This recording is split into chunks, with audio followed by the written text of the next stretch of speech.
Hello everyone, आज मेरा day 2 है खनेरी हॉस्पिटल रामपुर शहर में। मैं अपने पेशेंट के साथ आया था, तो यहाँ पे एडमिट है। जिस वार्ड में उनको रखा गया है वहाँ पे आज बहुत अच्छी प्रेजेंटेशन दिया एक लड़की है, अर्चना, कोई ट्रेनी है। तो मुझे अच्छी लगी तो मैंने वीडियो शूट कर ली, सोचा आप लोगों से शेयर करता हूँ। वीडियो अच्छी लगी आपको अगर तो आप लाइक कीजिए, शेयर कीजिए और सब्सक्राइब कीजिए इस चैनल को। पहले आप वीडियो देख लीजिए, अगर आपको अच्छी लगे तो प्लीज़ लाइक कीजिए। क्या नाम है आपका? मेरा नाम अर्चना। और ये चार्ट किसने बनाया? आपने बनाया? जी, मैंने बनाया है। ट्रेनी आप? हाँ जी। स्तनपान के बारे में बताना चाहती हूँ। स्तनपान क्या होता है? स्तनपान यानी कि ब्रेस्ट फीडिंग है। आपने सुना होगा हॉस्पिटल में आपको बहुत सारे लोग जो है स्तनपान यानी कि ब्रेस्ट फीडिंग के बारे में बताते रहते हैं। ये क्यों बताते हैं हम लोग कि ब्रेस्ट फीडिंग का मतलब होता है कि जो माँ का दूध है वो बच्चे को पिलाना। बहुत सारे रिलीजन में जो है ऐसी मिथ होती है कि जो स्टार्टिंग का दूध है वो बच्चों को नहीं पिलाना चाहिए, पर ये जो है बहुत ही गलत मिथ है। बच्चे को जो है माँ का दूध पिलाना बहुत ज़्यादा आवश्यक है, ताकि जो है बच्चे की जो है शारीरिक और मानसिक दोनों ही ग्रोथ हो सके। जो माँ का दूध है वो बच्चे को जो है किसी भी बीमारी से बचाता है। फिर अब आते हैं इसके प्रकार। जो माँ का दूध है वो भी अलग अलग प्रकार का होता है। सबसे पहले आता है हमारे पास कोलेस्ट्रम। कोलेस्ट्रम जो होता है, जिस माँ के जैसे ही बच्चा पैदा होता है उसके पहले की जो स्टार्टिंग के 3 दिन में जो दूध निकलता है उसको हम कोलेस्ट्रम बोलते हैं। ये जो होता है पीले रंग का दूध होता है, पर ये इसकी मात्रा जो होती है बहुत ही कम निकलती है, ये बहुत कम निकलता है। पर ये जो है बच्चे के लिए जो है बहुत ज़्यादा आवश्यक होता है। क्यों? क्योंकि ये बच्चे को किसी भी बीमारी से बचाता है और इसमें जो है सभी तत्व जो है भरपूर मात्रा में होते हैं। फिर उसके बाद आता है हमारे पास ट्रांजिशन मिल्क। जो ट्रांजिशन मिल्क होता है इसलिए जो है हमारे पास कोलेस्ट्रम के बाद में निकलने वाला दूध होता है। इसमें जो होता है हमारे पास फैट और जो हमारे पास फैट और विटामिन है इसकी मात्रा जो है ज़्यादा होती है, और इसमें जो है शुगर की मात्रा भी जो है ज़्यादा होती है। और ये जो है हमारे पास थोड़ा सा थिन और सफ़ेद कलर का दूध होता है। फिर ये जो है हमारे पास निकलता है 5 से 6 दिन के बाद निकलना जो है दूध स्टार्ट होता है। फिर उसके बाद आता है मैच्योर मिल्क। जो मैच्योर मिल्क है वो जो है बच्चे की जो है मानसिक और शारीरिक दोनों ही ग्रोथ के लिए जो है बहुत ज़्यादा ज़रूरी होता है। ये जो है हमारे पास निकलता है 10 दिन के बाद निकलना स्टार्ट होता है। और फिर उसके बाद आता है हमारे पास 4 मिल्क। जो 4 मिल्क है, जैसे कि बच्चे को जो है प्यास लगी है तो उसके लिए जो है बच्चे के लिए जो है 4 मिल्क बहुत ज़्यादा ज़रूरी होता है। और ये जो जब हम स्तनपान कराना स्टार्ट करते हैं तो उसकी स्टार्टिंग में जो दूध निकलता है उसको हम 4 मिल्क बोलते हैं। फिर उसके बाद आता है हाइंड मिल्क। हाइंड मिल्क जो है जो जैसे ही स्तनपान हम खत्म कर रहे होते हैं तो उसमें जो है हाइंड मिल्क निकलता है। ये जो है बच्चे की भूख को बुझाने के लिए तो बहुत ज़्यादा ज़रूरी होता है। और इसमें जो है सभी प्रकार के पोषक तत्व होते हैं, जैसे कि विटामिन, फैट और कार्बोहाइड्रेट जो है इसमें अधिक मात्रा में होता है। फिर उसके बाद आता है हमें बच्चे को स्तनपान कराना क्यों जरूरी है, इसके क्या क्या उद्देश्य है। मैं आपको पैम्पलेट के माध्यम से जो है इसके उद्देश्य बताऊंगी। सबसे पहले आता है हमारे पास बीमारियों से सुरक्षा। जैसे कि मैंने बताया जो हमारे पास कोलेस्ट्रम है वो बच्चे को जो है सभी प्रकार की बीमारियों से जो है सुरक्षा देता है। इसमें जो है हमारे पास एंटीबॉडीज प्रेजेंट होती है, जो कि हमारे पास मदर से जो है बच्चे को जाते हैं दूध के माध्यम से, ताकि बच्चे को किसी भी बीमारी से बचा सके। फिर आता है हमारे पास पचाने में आसान। जो बच्चे के जो डाइजेस्टिव सिस्टम होता है वो बचपन में जो है बहुत ज़्यादा वीक होता है, इसीलिए जो है हम बच्चे को जो है माँ का दूध देते हैं, क्योंकि ये जो है पाचन में बहुत ही ज़्यादा आसान होता है। फिर उसके बाद आता है हमारे पास पोषक तत्वों से भरपूर। जैसे कि मैंने आपको बताया जो स्तनपान होता है, जो माँ का दूध होता है उसमें सभी प्रकार के पोषक तत्व जो है उपस्थित होते हैं, इसीलिए जो है जो पोषक तत्व जो माँ के दूध होते हैं वो बच्चे को जाते हैं दूध के द्वारा।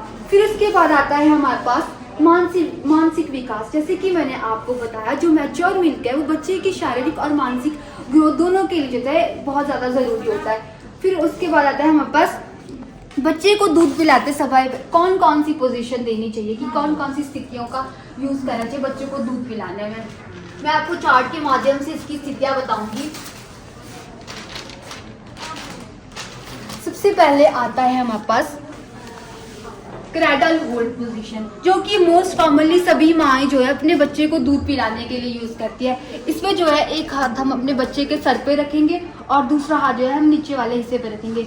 इस तरीके से हम बच्चे को पकड़ते हैं क्रैडल होल्ड पोजीशन में और बच्चे को जो है दूध पिलाएंगे। फिर उसके बाद आते हैं हमारे पास cross cradle position, upright hold position. Upright hold position में माँ किसी भी टेबल पे या फिर किसी भी बेंच पे या फिर बेड पे बैठ सकती है और बच्चे को जो है अपने पैर पे रखना है और ऊपर रखना है और एक हाथ से जो है अपनी स्तन को पकड़ना है और बच्चे को जो है ब्रेस्ट फीडिंग करानी है, यानी कि माँ का दूध पिलाना है। फिर उसके बाद आता है हमारे पास cross cradle hold position. Cross cradle hold position में जो होते हैं हम हम इस तरीके से जो है बच्चे को सर से पकड़ेंगे और एक हाथ से जो है हमने जो है अपनी ब्रेस्ट को पकड़ना है और बच्चे को जो है दूध पिलाना है। फिर उसके बाद आता है हमारे पास rugby hold position. Rugby hold position जो है बच्चे को जो पैर होंगे वो जो है पीछे की तरफ को रखेंगे और बच्चे के सर पे जो है सर को पकड़ेंगे और एक हाथ से जो है हम स्तन को पकड़ेंगे और इस तरीके से जो है बच्चे को दूध पिलाएंगे। फिर उसके बाद आता है पार्श्व स्थिति। ये पोजीशन जो है ज़्यादातर महिलाएं जो है बच्चे को दूध पिलाने के लिए यूज़ करती है। इस पर जो है माँ जो है बेड पे एक साइड को लेट सकती है और बच्चे को जो है एक साइड लेटा के जो है उसको दूध पिलाएगी। फिर उसके बाद आता है हमारे पास फुटबॉल पकड़ स्थिति। फुटबॉल पकड़ स्थिति में माँ किसी बेड पे बैठ सकती है या फिर किसी भी बेड पे बैठ के जो है एक पिलो लेना है। पिलो जो है बच्चे के नीचे रखना है और उसमें जो है बच्चे को पकड़ना है और एक हाथ से अपनी स्तन को पकड़ना है और इस तरीके से जो है ब्रेस्ट फीडिंग करानी है, यानी कि स्तनपान कराना है। फिर उसके बाद आता है स्तनपान कराते समय क्या क्या ध्यान रखना चाहिए। जब भी हम बच्चे को स्तनपान करा रहे हैं तो उसके बाद जो है हमने 5 से 10 मिनट जो है बच्चे को बर्पिंग कराना है, यानी कि बच्चे को डकार देनी है। बच्चे को जो है इस तरीके से हम डकार दे सकते हैं, जैसे कि बच्चे को पकड़ेंगे और बच्चे को पीठ में थपथपाएंगे, इस तरीके से जो है बच्चे को डकार देनी है। या फिर बच्चे को जो है अपनी गोद में बिठा के जो है हम डकार दिला सकते हैं, ठीक है। उसके बाद आता है हमारे पास जब भी हम बच्चे को जो है स्तनपान करा रहे हैं उस समय जो है बच्चे का मुंह जो है प्रॉपरली जो है माँ की छाती में लगना चाहिए। और जो हमारे पास जब बच्चा स्तनपान कर रहा है तो उसमें जो है टिक टिक की आवाज़ आनी चाहिए। अगर टिक टिक की आवाज़ आ रही है तो इसका मतलब है कि बच्चे के मुंह में जो है हवा जा रही है और बच्चा जो है कॉन्टिन्यूसली जो है शक्कर रहनी चाहिए एक रिदम में, जैसे कि शक्कर है फिर रुकेगा फिर शक्कर करेगा, पूरा एक रिदम होनी चाहिए इस चीज़ के लिए। फिर आता है कि हमें समय क्या देना है, समय कौन कौन से समय में जैसे ब्रेस्ट फीडिंग यानी स्तनपान कराना चाहिए। जैसे कि अगर बच्चा रो रहा है तो हमें जो बच्चे की क्राइम जो है अलग अलग चीज़ें को दर्शाती है, जैसे कि बच्चे को दर्द हो रहा है या फिर बच्चे को भूख लग रही है, तो हमें जो है टाइम देके नहीं बल्कि बच्चे को देख के जो है स्तनपान कराना है। और प्रॉपरली जो है रात में कम से कम जो है 4 बारी या फिर 5 बारी जो है स्तनपान करानी है और दिन में जो है 3 बार 5-6 बार स्तनपान कराना है।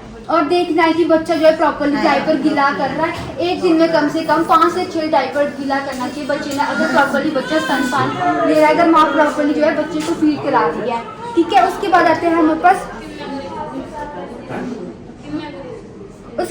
हमारे पास कि इसके क्या क्या फायदे हैं बच्चे के लिए और माँ के लिए। जो स्तनपान है इसके दोनों के लिए फायदे होते हैं, माँ के लिए भी बच्चे के लिए भी।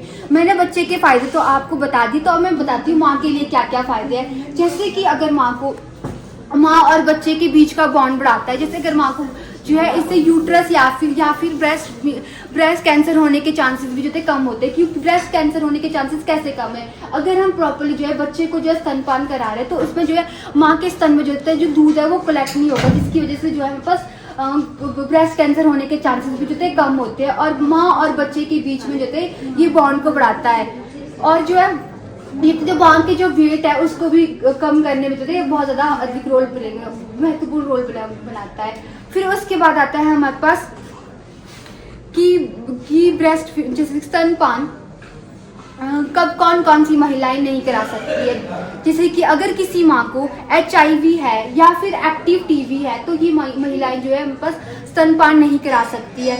या फिर अगर कोई महिला जो है कोई ऐसी कम्युनिकेबल बीमारी से सफ़र कर रही है जो कि दूध के थ्रू जो है बच्चे को जा सकती है, तो उसमें जो होता है कि माँ जो है बच्चे को दूध नहीं पिला सकती, तो डॉक्टर जो है उस स्थिति में जो है माँ को जो है मना करते हैं कि बच्चे को दूध नहीं पिलाना, क्योंकि इसकी वजह से जो है वो इन्फेक्शन बच्चे को होने के लिए भी जो चांसेस ज़्यादा है। धन्यवाद। तो मैं अब आपसे पूछती हूँ क्या आप लोगों को समझ आया? ठीक है, तो बताइए स्तनपान बच्चे को क्या क्या फ़ायदे है स्तनपान कराने के? बताओ भाई बताओ, बस देखे जा रहे तुम लोग। आपको समझ आया? ठीक है, तो मैं बताती हूँ बच्चों को क्या फायदा है। जैसे कि ये पाचन में आसान है, बच्चा इसको इजीली पचा सकता है। बच्चे की ग्रोथ के लिए, शारीरिक और मानसिक दोनों ग्रोथ के लिए जो है ये बहुत ज़्यादा ज़रूरी है। बच्चे को किसी भी प्रकार की बीमारियों से बचाता है, जैसे कि इसमें जो है IgG या फिर कोई भी एंटी इम्यूनिटी होती है जो माँ के दूध के थ्रू जो है बच्चे को जाती है, तो इसकी वजह से जो होती है बच्चे को जो है कोई भी बीमारी से बचा सकते हैं। धन्यवाद। बाजार जा रहे हैं? ठीक है, कोई नहीं, ठीक है भैया। तो एक भैया थे हमारे वार्ड में रुके हैं, ये भी मार्केट जा रहे हैं। कैसी लगी आपको वीडियो? आई होप अच्छी लगी होगी आपको वीडियो। तो चलिए मिलते हैं नेक्स्ट वीडियो में, तब तक के लिए जय हिंद।